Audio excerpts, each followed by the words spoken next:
mag-aaway, ha? Tsaka, Carol, ano ginagawa mo dito? Pwede ba ibaba niyo na muna yung kutsilyo niyo, ha? Baka magpatayan kayong dalawa, eh. Manloloko! Oh, yung kutsilyo niyo, ha? Ikaw Kutsilyo niyo, ha? ang Teka. dahilan kung bakit nagkaleche-leche ang buhay namin. Patawarin niyo ako.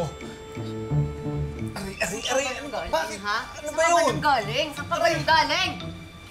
Aray. Pinauwi kita sa inyo, pero hindi mo ako sinunod. Aray. Diba? Pinaubayan na kita sa kanya. Tapos, iniwan mo din pala siya, pati yung anak mo. Napakawalang hiya mo talaga. Teka, sandali! Hindi totoong pabaya ako. Hindi niyo alam yung totoo, eh. Naghahanap buhay ako.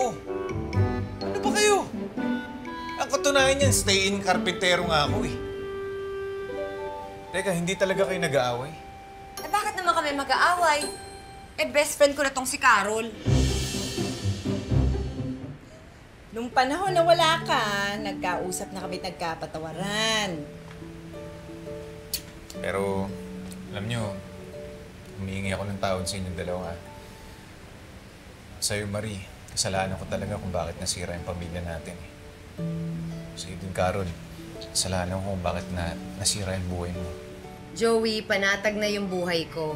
At tanggap ko na hindi tayo para sa isa't isa. Kaya ikaw, kapag niloko mo tong best friend ko, gagamit ako ng kutsilyo, puputulin ko yung ano mo. Huwag Beshi, naman, pambira.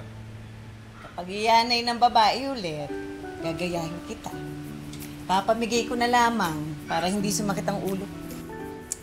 Pero alam nyo, masaya ako sa inyong dalawa dahil mag-best friend ako.